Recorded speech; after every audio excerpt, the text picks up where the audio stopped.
Like anybody, I would like to live a long life. Longevity has its place. But I'm not concerned about that now.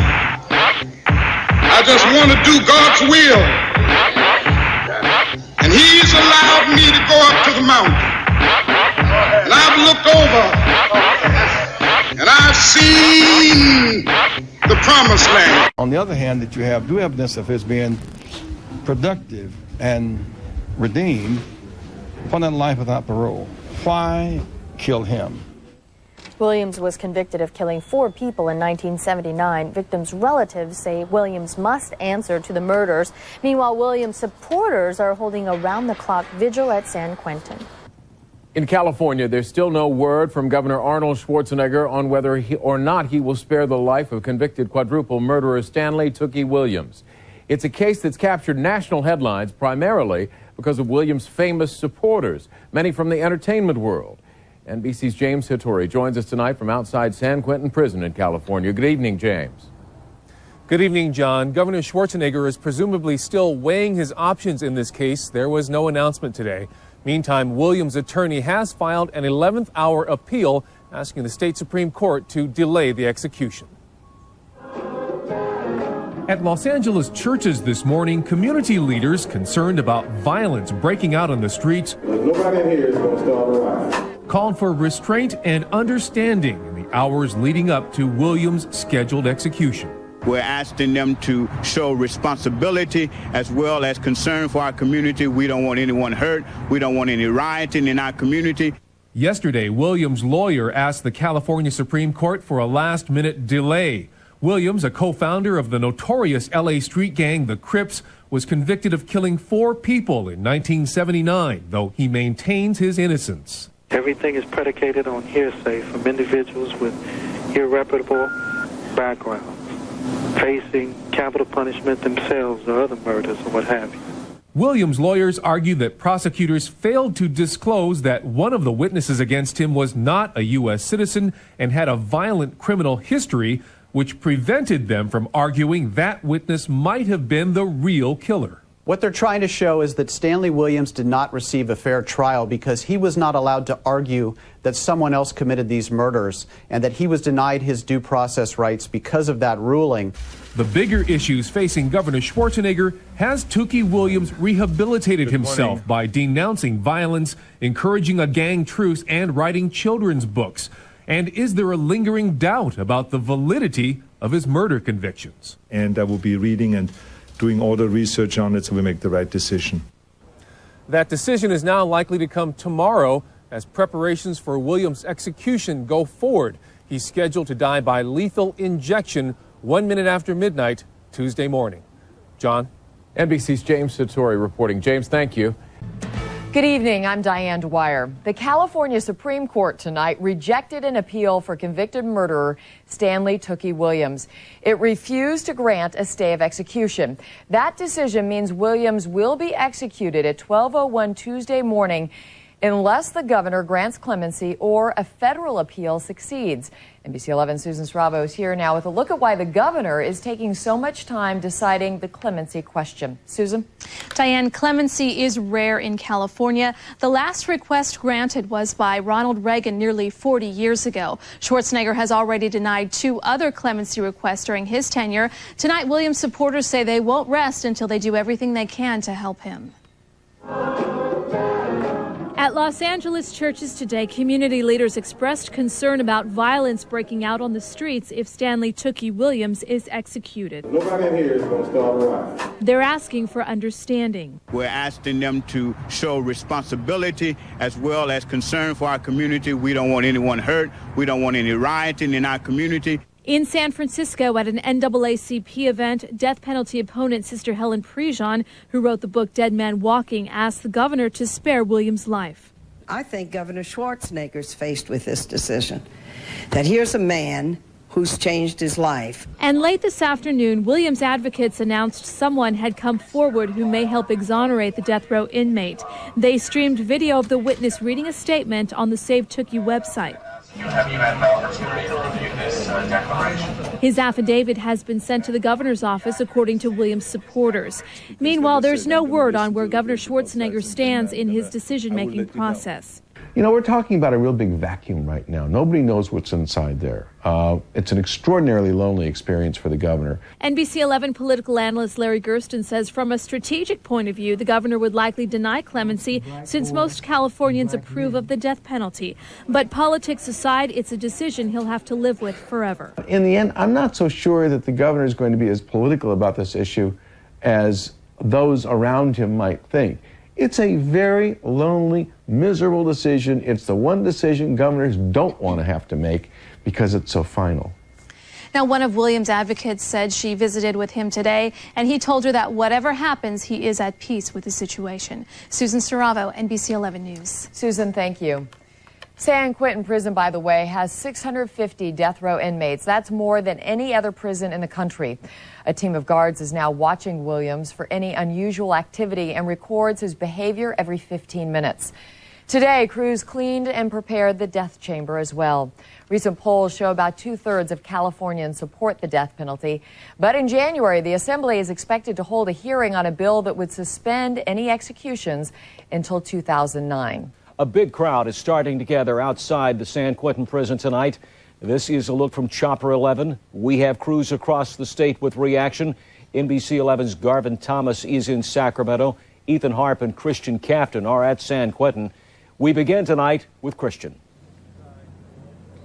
Well, good evening. Right now, we can tell you that protesters are beginning to show up here at the gates of San Quentin, and they are hoping for a miracle. Take a look. You can see some of the signs back there, and the crowd certainly has grown in the last hour or so. Those protesters are hoping, like I said, for a miracle. Williams' lawyers are asking the governor to reconsider his decision to let Williams die in light of what they're calling new evidence. Meanwhile, they're also appealing to the United States Supreme Court, hoping the highest court in the land will do something to save Williams' life.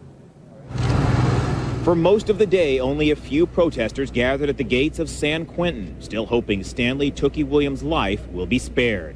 12:30 this afternoon, Governor Schwarzenegger's office emailed their message denying clemency for Williams.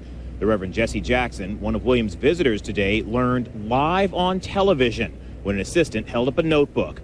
As to the question of whether Williams has any realistic chances now, I don't think so. The governor had that power, and apparently has made the decision.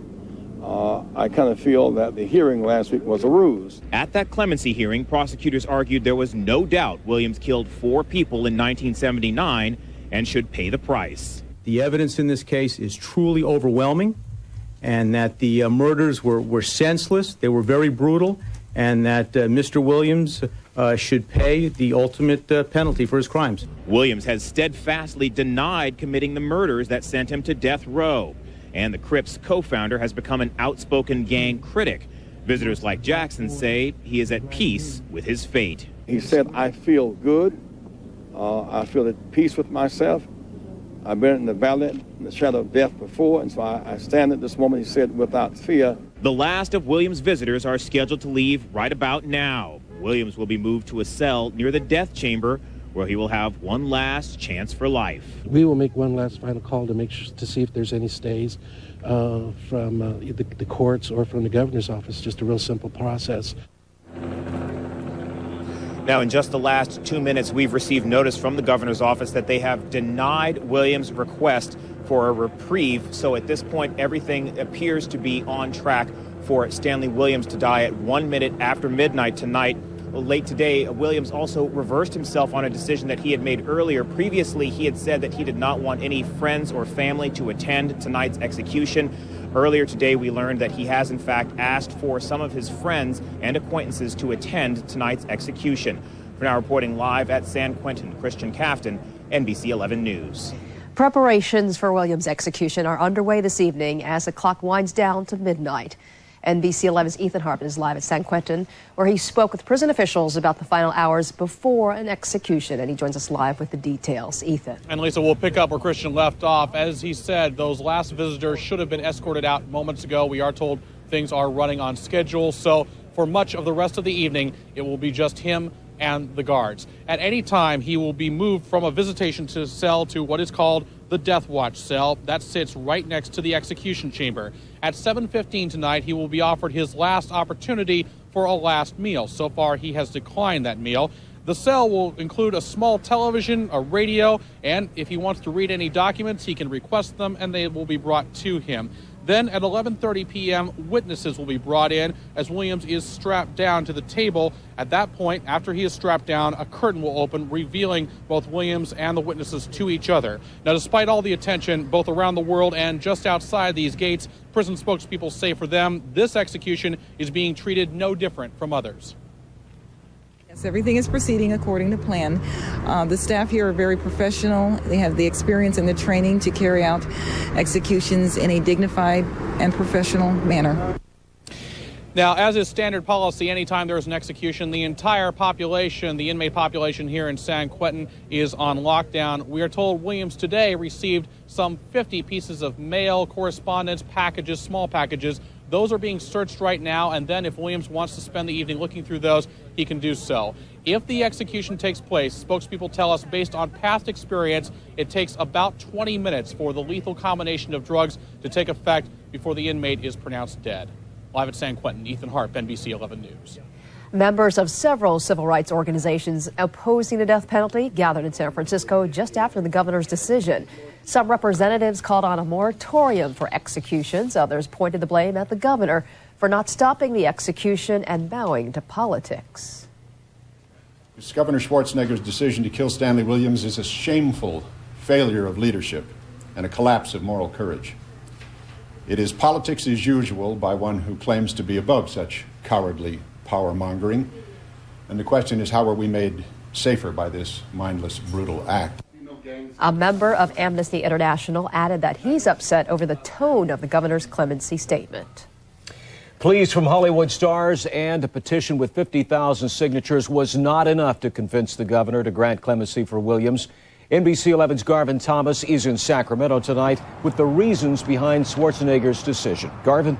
Alan, the governor made no public appearances today, so we never got the chance to ask him directly why he made the decision he did. What we were left with is 6 pages of written decision as to why he made that decision. First and foremost in there, we learn that the governor believes Stanley Tookie Williams is guilty. He says 24 years of trials and appeals support that fact. He says, quote, there is no reason to disturb the judicial decisions that uphold the jury's decisions that he is guilty of these 4 murders and should pay with his life. This matters in the case for clemency because, as the governor writes, without an apology and atonement for these senseless killings, there can be no redemption. And redemption is what Williams and his supporters have been banking on to save this very controversial life. Convicted murderer or innocent man? Gang leader or peace activist? Role model or con artist? Many people look at Stanley Tookie Williams and see many different things. No wonder then so many disagree whether he should live or die. Stanley Williams was born in Louisiana but raised in South Central Los Angeles, where he later co-founded the notorious Crips street gang. On the night of February 27, 1979, 4 men robbed a Pico Rivera 7-Eleven. The clerk, Albert Owens, was shot twice in the back and killed. The shotgun used to kill Owens belonged to Stanley Williams. 2 weeks later, 3 members of the Yang family were killed during a robbery of their Los Angeles motel. The killer used the same shotgun.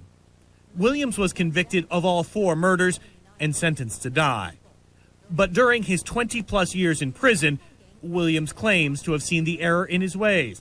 Although never confessing to the killings or giving police information about the Crips, Williams began to publicly denounce the gang life. He wrote a series of books for children about the evils of gangs and has, multiple times, been nominated for a Nobel Peace Prize.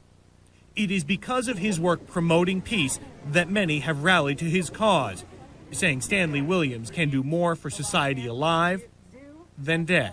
Survival is why we were here. Actor Jamie Foxx starred in a television movie about Williams' life and has come to San Quentin trying to save him. Right now, we can still be positive. You should be given forgiveness for redeeming yourself. Rapper Snoop Dogg, a former Crips member himself, says he followed Williams' teachings and turned his life around.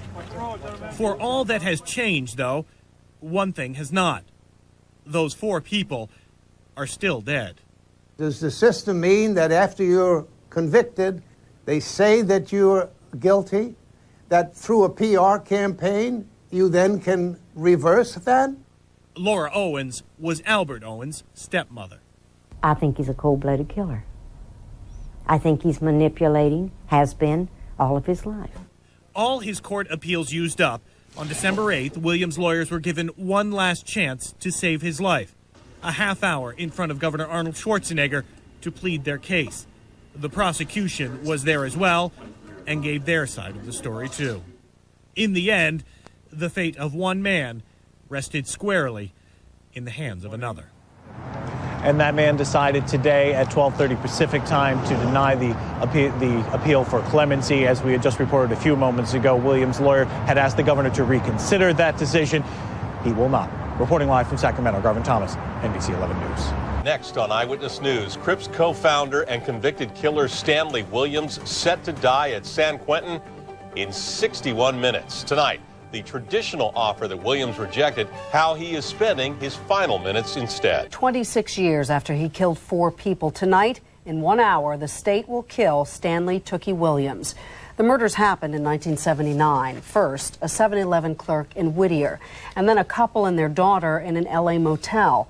Ever since 1981, when a judge sentenced him to death, Williams has been in San Quentin on death row. Today, one by one, all of Williams' last hopes to stay alive turned him down. Around noon, a federal appeals court rejected a stay of execution. Then a half hour later, Governor Schwarzenegger denied clemency. And then at 6:30, the U.S. Supreme Court refused to block his execution. As you might imagine, a lot is going on at San Quentin, both inside and outside the prison. Juliette Goodrich is there, and she heads up our coverage tonight. Juliette. Well, Dana, we're outside the east gate of San Quentin, and you might be able to see all of the people behind me. There are hundreds of demonstrators. I'll move out of the way, and you can see just a sea of people.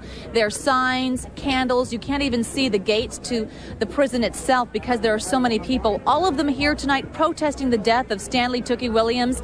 They started arriving in large groups earlier this evening, and at one point, the crowd got unruly.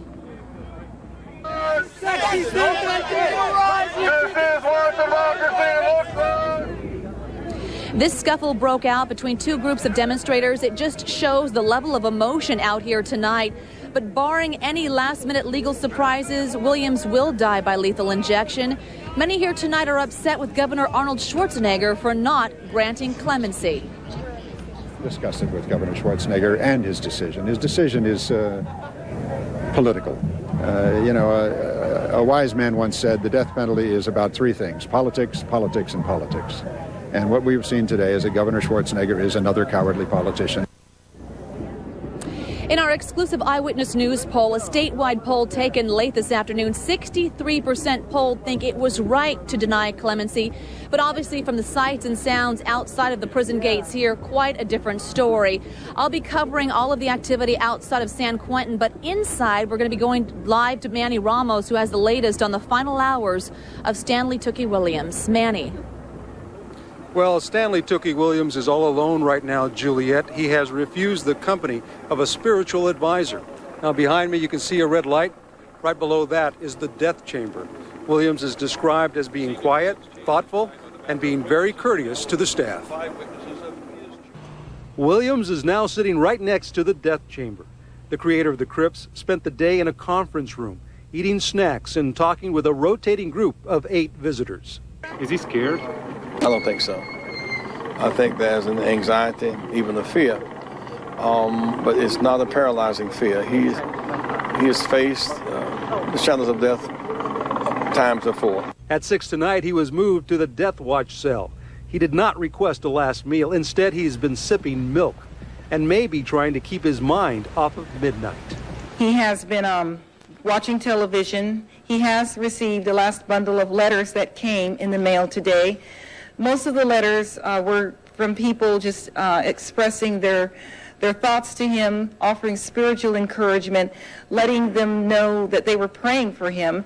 The letters were not necessarily from his supporters, but from people who just wanted to pass along that spiritual guidance to him. At 11:45, the first witnesses, about 40 of them, will be allowed into the death chamber.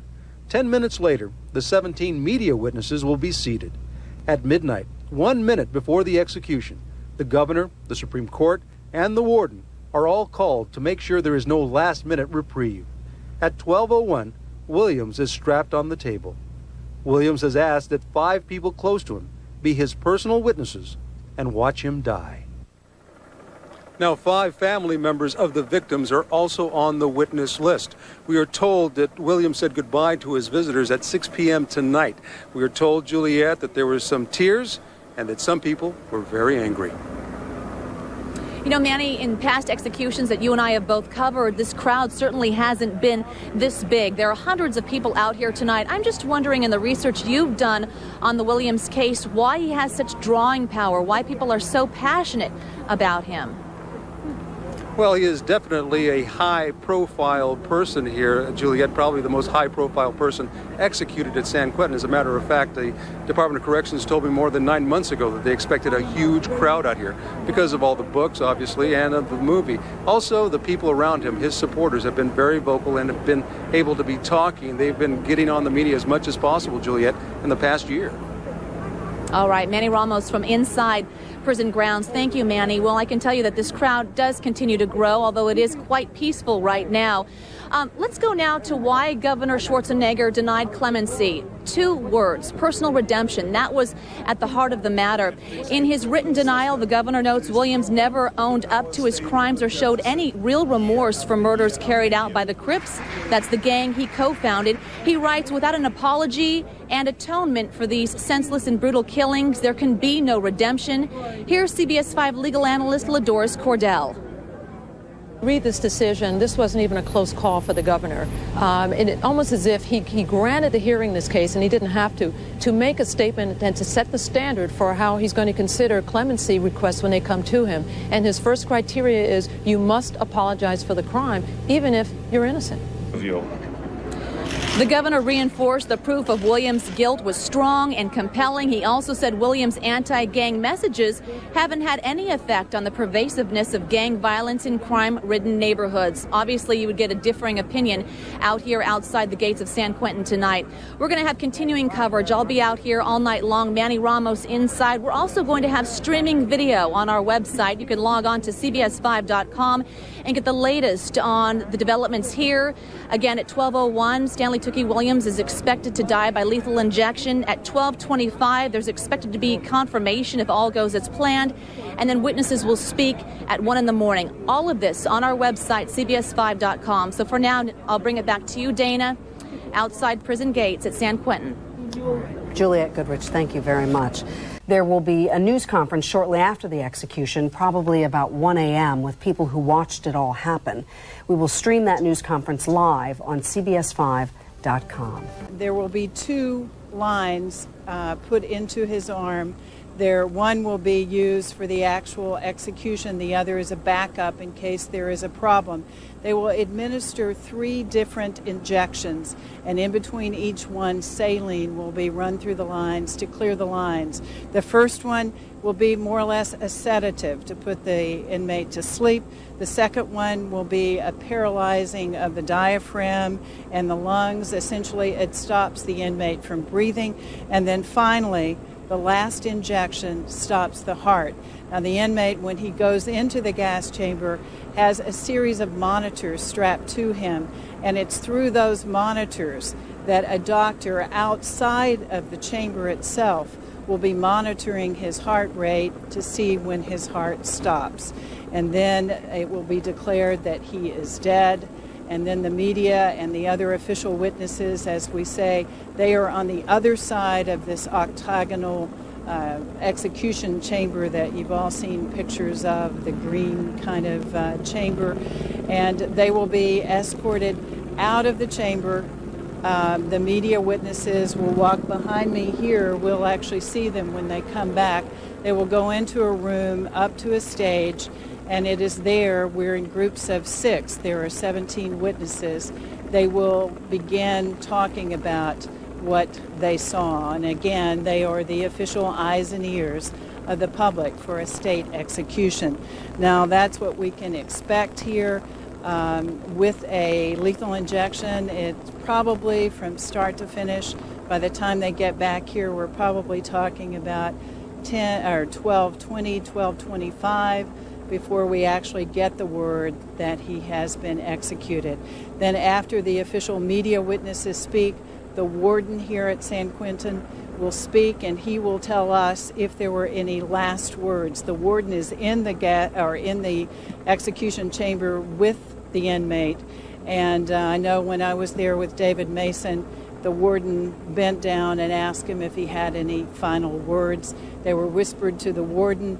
You've got to remember that there's a thick glass outside of the execution chamber, and you really, as witnesses, at least we could not hear what the inmate said before he was killed. And that is what the warden communicates to you. Now, all we know about what has happened tonight with Stanley Williams, we know that he had the only meal today was oatmeal for breakfast at 7:45 this morning. He could have had a last meal of anything. He asked not to have anything to eat. He did drink milk and water throughout the evening. He was moved into a cell next to the death chamber at 6 o'clock tonight. And then just shortly, about the time the media witnesses left here, about 11:30, he was moved outside of the actual death chamber and moved into it as the witnesses were in place. He was given a bunch of mail that arrived for him today from all over the world, we're told. Some of it from school children, some of it from his supporters, and some from those who wanted him to die. He was given this in the cell next to the death chamber tonight, and we were told by one of the spokespeople here that he chose not to open any of the mail. There was a television set in his cell for the duration of the evening. After he said his last goodbyes to 6 of his official visitors that were with him until 6, we were told that there were some tears and some anger from his visitors. And then Tookie Williams said goodbye, and then he has been only with, since 6 o'clock tonight, only with members or staff people from the Department of Corrections. He has had no one else with him. He could have had a chaplain from the prison. He apparently declined that, at least that's what we were told lastly. He told in an interview recently that he thought it would, quote, be disgusting to have any of his friends or family with him to be viewing the execution tonight. A condemned inmate is given 5 witnesses.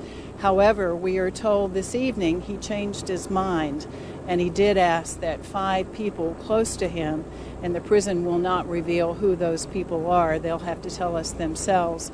He asked them to be his official witnesses. They are inside there now, as well as 5 witnesses is the maximum that's allowed from the victim's side. So they're all intermingling in there on one side of the gas chamber, or the execution chamber as they call it now, and the media witnesses are on the other side. When we were in there, you can see some of the other witnesses on the other side of the glass, but you are not actually next to them. And again, that is what is going on right now. We assume that the execution indeed has begun. We will not get word that it has been completed until the media witnesses arrive here sometime, and probably in the next 10 minutes or so. That's what's happening here inside. All right, Rita, thank you very much.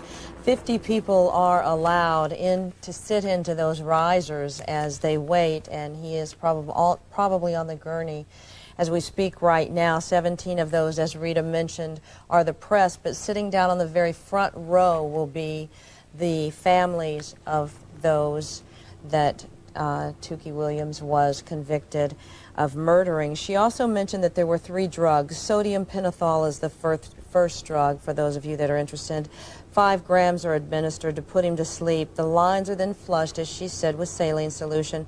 The second one is 50 cc's of pancuronium bromide. That stops his breathing.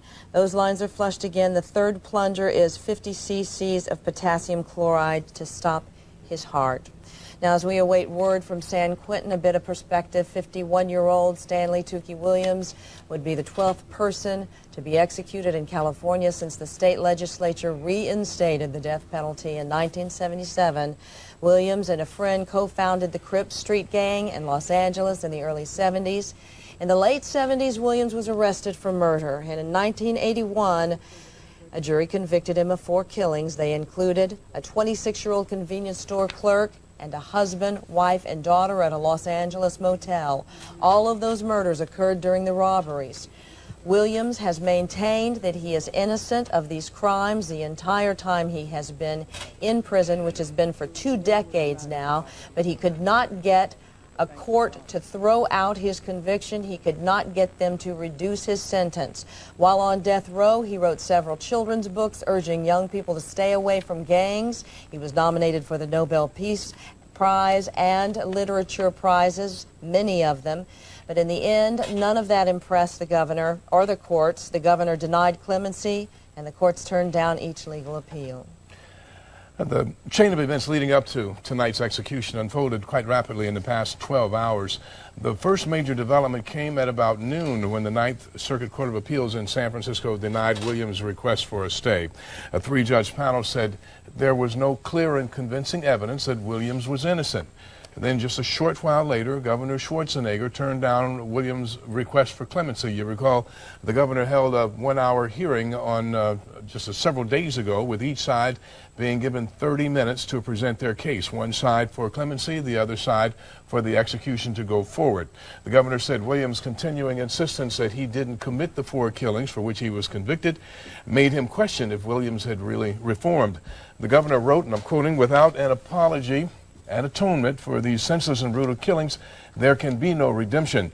Excuse me. Then at about 6:30 this evening, the U.S. Supreme Court turned down Williams' final court appeal. The justices made no comment in rejecting Williams' request for a stay.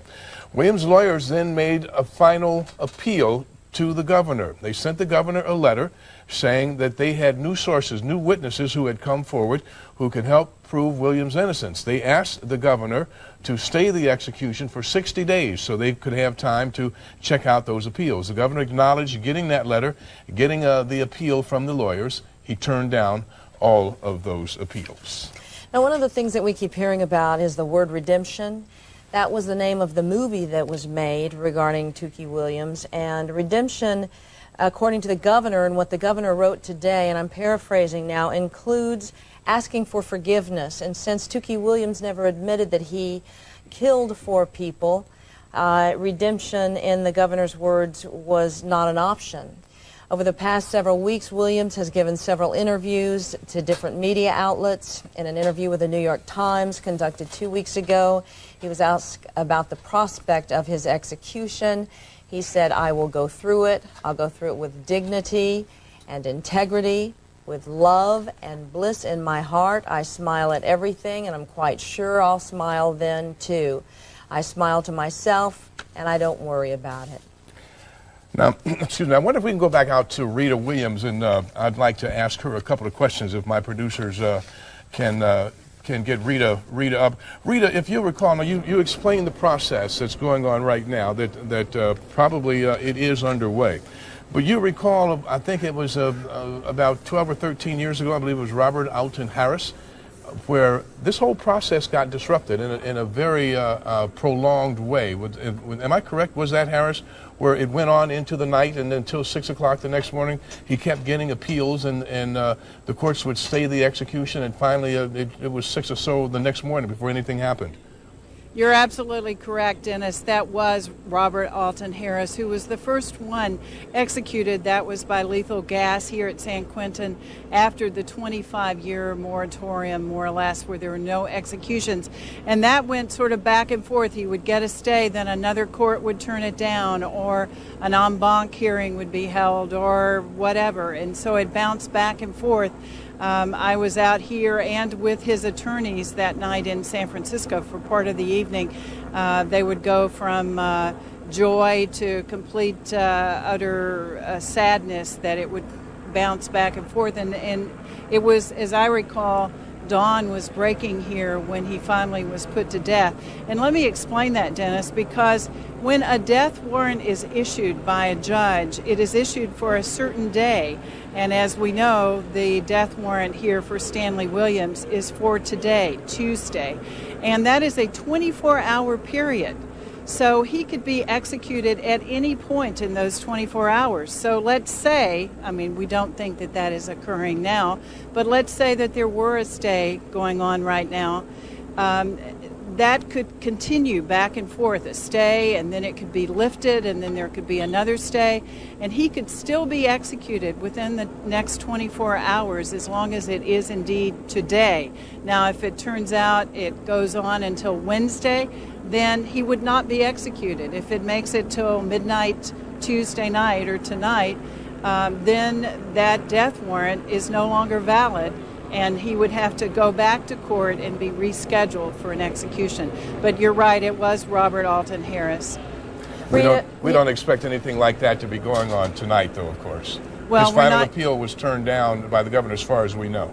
Correct, and we're not hearing of anything else. As you recall, that was the first one after 25 years, and there was a lot of activity to keep California from starting again with its executions. So there were a lot of legal challenges to that. I think most of these have been exhausted. I'm quite sure that what is happening now is indeed an execution in the death chamber right now. Okay.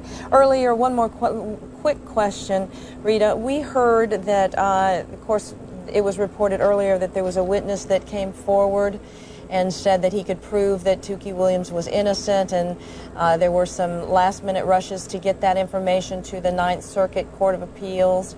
Do you know anything about that? Leslie, I don't know details. I've been inside here all evening except what I've been hearing, but I will tell you that that has happened on other executions that I've covered, that there's a last-minute witness who comes forward or piece of evidence.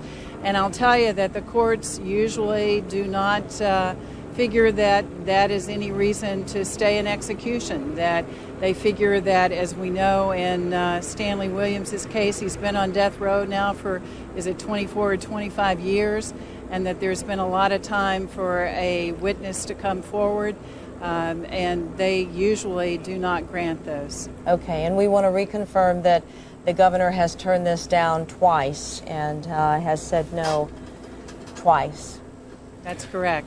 Some people have started to leave, Dennis, and we just heard a bit of a roar and some applause come up from the gate area, the east gate at the end of San Quentin Village, just before you actually enter prison property. We're too far away to tell what that small applause was for. Could be something that was said on stage. So you have a stage down there. There have been a number of speakers and musicians performing all night long, and perhaps somebody said something to try to encourage the crowd, because prior to this small burst of applause, it's been pretty quiet out here. The only noise is from the Highway Patrol helicopter that's been flying over, shining a searchlight down onto the crowd here. As I said, there are believed to be between 1,500 and 2,000 people, according to the sergeant from the CHP.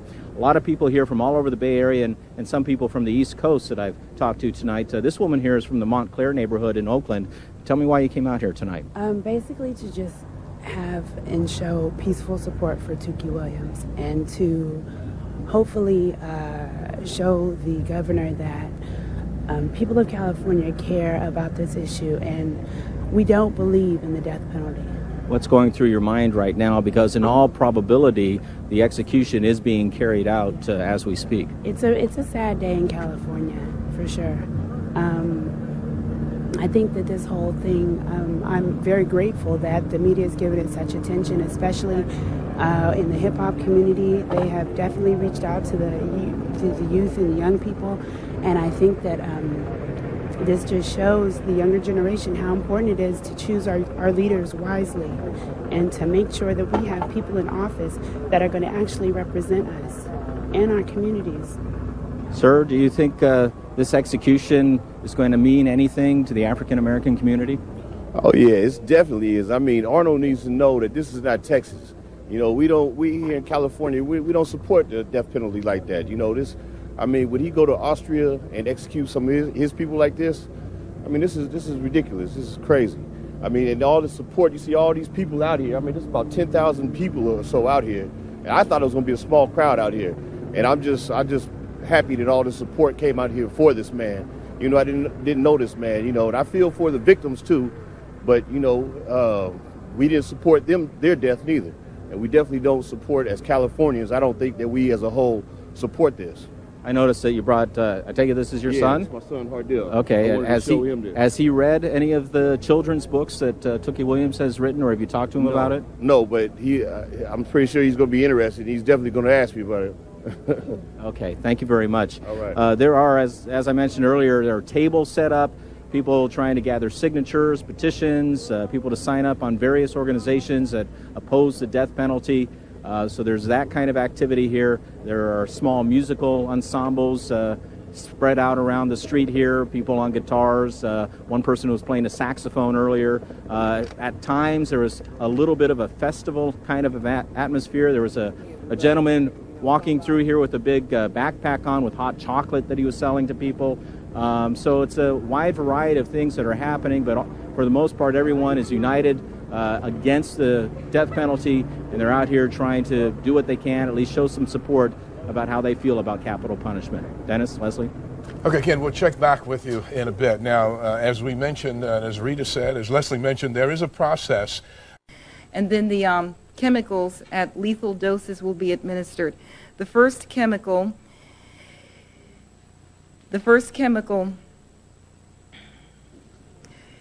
induces unconsciousness. The second chemical stops the breathing. The third chemical stops the heart. Many of the staff are working very long, very hard. They're being very professional, and they carry this out with not only professionalism, knowing that they are carrying out a lawful court order, but they do it with dignity and with solemnity as well.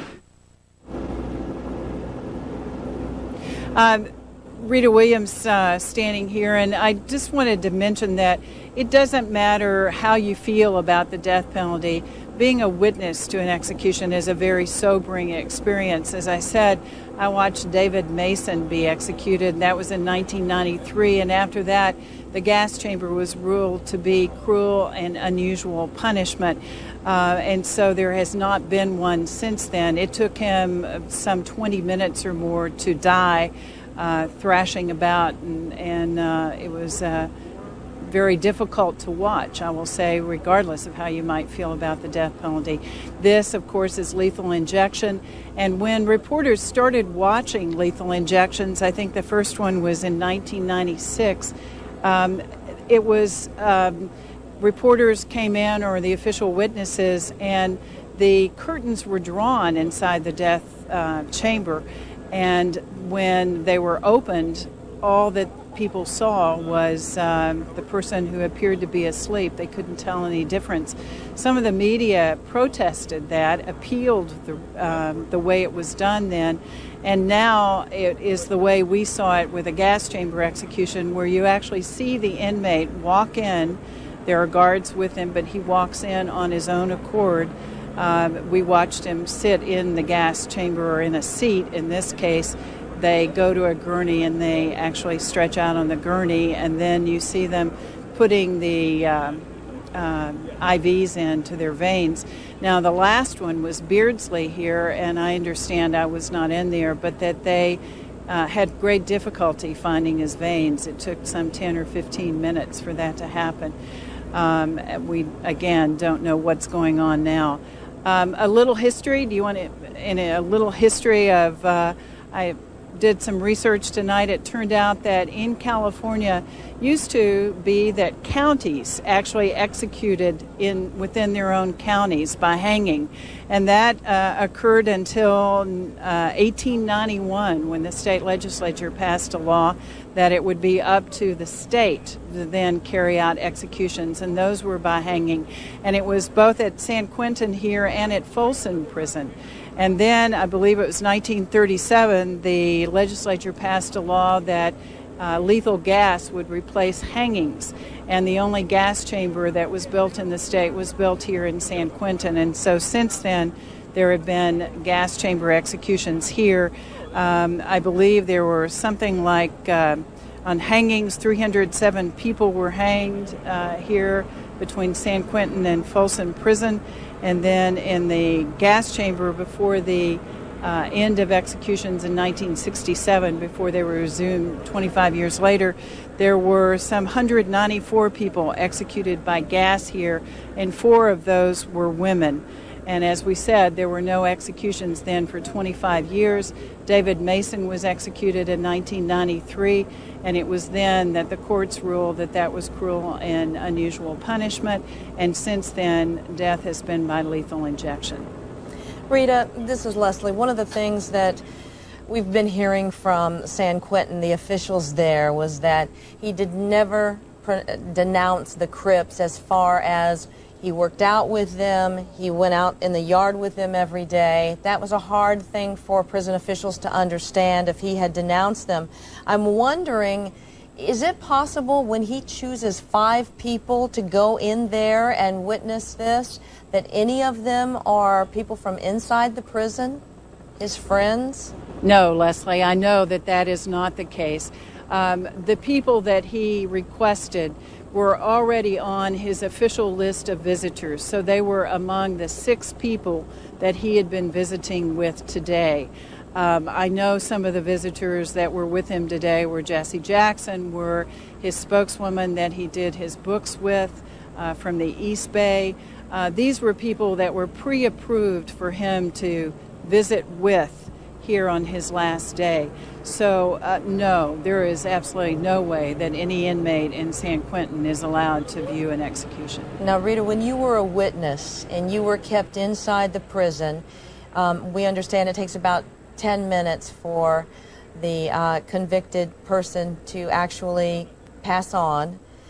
How long did they keep you there after that? How long can we expect the reporters inside to be inside? Is it just anybody's guess, or? Well, Leslie, again, mine was the last gas chamber execution, and it takes much longer to die by gas than it does by lethal injection. But you have to remember the procedure that the inmate, as I understand it today with lethal injection, is not brought into the chamber until midnight, until his death warrant. It is now the day of the death warrant, so they don't bring him in until midnight. He has to walk in. He has to be strapped into the gurney. The IVs have to be started. That takes a while. So even though it might take some average of 10 minutes before he's pronounced dead, those steps take some time. And then the witnesses are escorted out. They go back into that building I showed you behind me. At least we did when we were witnesses. And then you walk. They had a bus to take you down there, but you walk the distance. I'm not sure if Steve can show behind me, but back where the tower or the lights are, so I assume they're walking tonight. You walk around this curve, and so that took another 5 minutes or so for us to walk back. The thing I remember being struck with was it's quiet inside the chamber. You're left with your thoughts. You're taking your notes to be an official witness. You haven't really thought about what you're going to say. You walk outside and you're hit with this burst of cold air, kind of a reality check, and you walk back down here. I remembered thinking, oh gosh, I hope nobody asked me what I just saw. And a friend from the LA Times, when we were in the first group brought out, asked me right away, Rita, what was it like? So the very first person, the first words that were spoken about what we had seen, I was the one that spoke. And you know, again, it's a very sobering experience. You are an official witness for the state of California, for the public. And we had taken notes as to what time the execution actually began, what time it was deemed to be over. I understand they've made a lot of changes since we were there then in 1993. But even though it may not take the condemned man longer than maybe 10 minutes to actually be pronounced dead, the actual procedure is going to take a lot longer. So I think that's what we're experiencing now. Now, Rita, toward the ends of it, it looks like the crowd is thinning out a bit. We've seen some people leaving here, Dennis, heading away from the East Gate back towards the main road that leads out of the San Quentin Village area. But there are still quite a few people here. Protest capital punishment.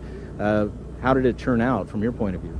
Well, you know, to bring this amount of people together is incredibly multiracial, movement of all different ages. You know, it's a great thing that we haven't seen around the fight to end the death penalty in a long time. You know, I'm wondering why you think there are so many more that turned out tonight versus previous executions. Robert Alton Harris was the first one in 25 years, so there's a lot of people out here. I was out here for that one in 1992, and I remember there's a big crowd like this, but then in subsequent executions, the numbers dwindled quite a bit, but tonight we have another large turnout. Why do you think that is? I think it's because of what Stanley Tookie Williams means to people. You know, this man means that people can change. You know, that young black men and women can move out and struggle against you know, the odds that are placed against them. You know, and he's a beacon of hope to many people in this state and around the world. Do you think these protests are effective in any way? Yes, I do. I think that the only way that we ever get progressive change in this society is through struggle and through bringing people together. Frederick Douglass had to say about John Brown, the man who led an unsuccessful revolt against the South, right, to the abolitionist, right? I have to break it off here because I think we might be getting some news about what's going on, so let's go over to Rita Williams inside the prison. Rita? Ken, we've just been notified that the official time of death is 12:36. An official just came out and told us that the execution is over, that Stanley Tookie Williams died at 12:36, and we are now waiting for media witnesses to come back and to give more description, but they have told us now that it is over. It's a representative from the Department of Corrections here.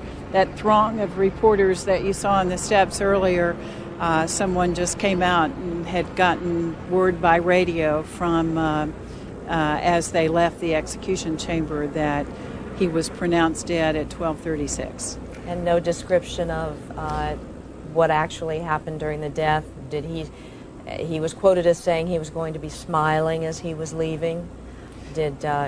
Leslie, we will not get any of those details until the witnesses return. Right now, all we were told is that it is over and the time of death.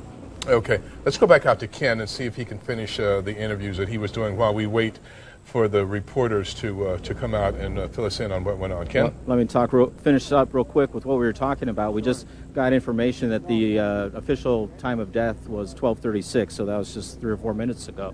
I'm wondering what your reaction to that is. So we may have not saved Tookie's life, but hopefully we can use his memory as part of a fight to end the death penalty in the state and in the country. There's going to be a rally on the steps of San Francisco City Hall tomorrow at 4 o'clock to continue this fight, and hopefully this movement will be around and will continue and thrive. Do you have any thoughts about this? You were out here all night. It wasn't that cold, but still, it was. You know, it's a long drive, and there's no place to park. You got to hike in here. It's really a long night and a lot of trouble for a lot of people to come out here. And in the end, he was executed anyway. I'm just wondering what your thoughts are about that. Well, we're the only industrialized nation that still executes our own. It's disgusting, you know. And you still come out here. I'm here. I mean, I guess the question is why. If you know that you're going to come out here and the execution happens. I mean, why would you, you know, it's better than staying on my couch and being angry, you know. I'm here. Right. I'm one of 1,500. Is that the number? I'm here. Okay. Thank you very much. Dennis and Leslie, we had a small cluster of people that are gathered around over here. It's kind of hard to see through the people. They had candles lit just a few minutes ago. It's hard to see if the candles are still lit, but they're down on their knees, holding hands. They've been praying, and those kinds of scenes are scattered around this street, up and down from the gate all the way out back towards the highway that leads to the Richmond Bridge. So that's what's happening here. Let's check in with Rita Williams inside the prison. Rita? Ken, as we told you, the execution is over. The time of death was 12:36. The only additional information that we have is you can see behind me, whereas I told you we walked back down here to the media center. Steve, if you can pan over here, you can see the shuttle bus is arriving. These are the media witnesses that have just watched the execution.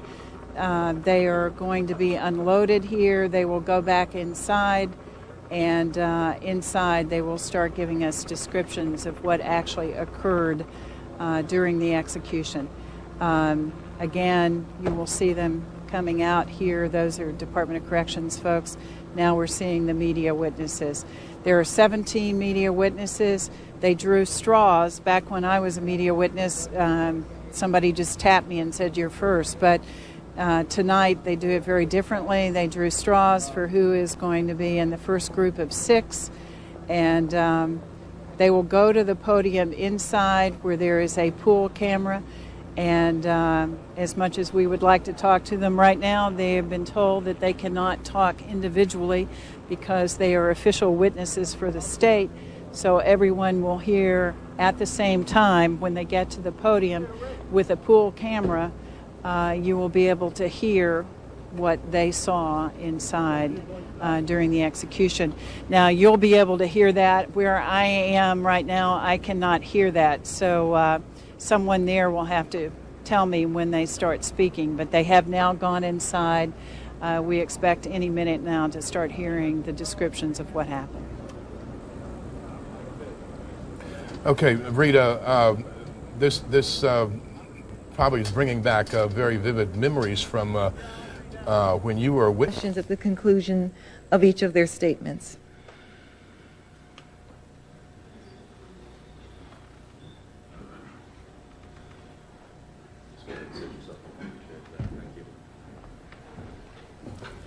Here come the reporters now. As you can see, they're walking up to the podium.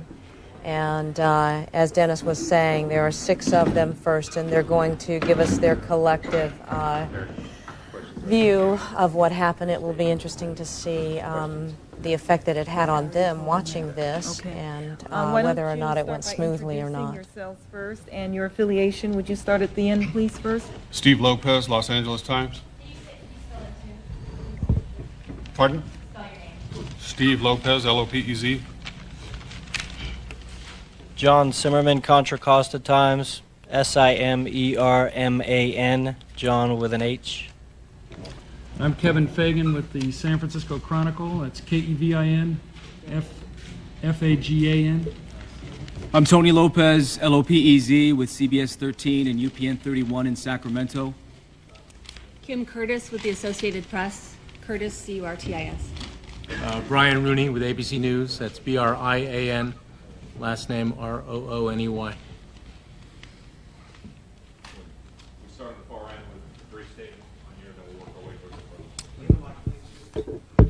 Well, you have somewhat obstructed views, and we were discussing on the way back who saw and who heard what. So I think you might get something slightly different from each of us. He came in without any kind of resistance. Shortly after 12, it seemed, he was helped onto what I guess is a converted dentist chair and was strapped down, and at no point did he seem to give any kind of resistance whatsoever. He did, while they were tapping his veins, lift his head several times to look around at people. He seemed for the most part to be looking over to a section where there appeared to be some of his supporters. At one point, he looked directly over at us. It was hard to see if he was just looking at the press in general or anybody in particular. And he was declared dead at 12:35. They had some trouble with the second IV, which was in the left arm. It took them, it may have been 10 minutes to deal with that. Williams at one point grimaced, or it looked almost out of frustration, or at the difficulty there. It took till 12:22 thereabouts before a female guard gave the announcement that the execution would begin. So there's a 13 or 14 minute actual execution, the first part of which he was lifting his head, and then it fell again down to the, I guess you call it a pad. Did that a few times, breathing pretty heavily, and then you'd see sort of a rise in sort of his stomach area, up and down a few times, or more than a few times, I guess. And then after a few minutes, his breathing slowed, and then you didn't see anything for several minutes, and everybody was sort of attentive, watching this lifeless body. And I'll just turn it over to Kevin. Well, this is the sixth one I've seen here at San Quentin, and I have to say this was very different. There were the most notable thing was that Williams had supporters at the back of the room. Ms. Becknell was among them, I understand. We could see them, and throughout the last part of the or preparing him, when he was still conscious, they gave what looked like Black Power salutes several times to him, one man and two women.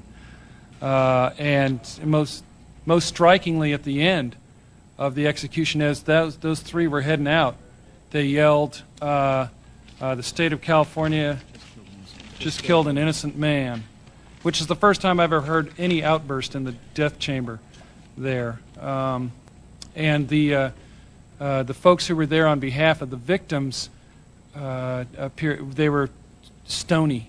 They were very impassive. But at the very end, when those three yelled that out, Dora Owens, the stepmom of one of his victims, began to cry. Yeah, Laura. I'm sorry, Laura. And that was different. That was a very emotional element of this particular execution. Yeah, I had a good look at the Williams supporters. Other than raising their fists in the air, at times they blew kisses to him. They said, they whispered, they worded, "I love you, God bless you." Stanley Williams was speaking a lot throughout this process. We don't know what he was saying. His head was tilted to the left where his contingent was, and he was talking a lot, it appeared. Mostly he talked about the victim's stepmother, Miss Owens, and not until the very end did she show any sort of emotion. She was looking just straight at Williams the entire time, did not move whatsoever. But the Williams contingent did move around a lot, and as was said, they had that outburst at the end as they left the room. I had an extremely obstructed view, so I don't have a lot to add, other than it seemed to me that it was taking much longer than Williams thought it would. He kept lifting his head, shaking his head, putting it back down, almost as if it seemed like disgust to me and frustration. And I thought he said, I don't know if anyone else heard this, but "You doing that right?" Did anyone hear that but me? It was very hard to hear in there. The fact that the glass is super thick. I was struck by two things. I was struck by what a personal process it was, and that all the people attending to him had their hands on him most of the time. One guard near the right side of his head in particular was touching his upper arm a lot of the time, I think in an effort to comfort him. There was a lot of, quite a bit of talking. Tookie would talk to the people attending, and at times they spoke back to him. He lifted his head a lot, looked around. I was struck by how long it took. It was at least 22 minutes from when he entered the room to when they read the death warrant. There was just an awful lot of sticking needles and taping things down, and he raised his head several times and spoke to them. He looked exasperated at the length of the process of doing this. And by my watch, it was 36 minutes and 15 seconds from when he walked in the room alive to when they declared him dead. I may not get there with you, but I want you to know tonight that we as a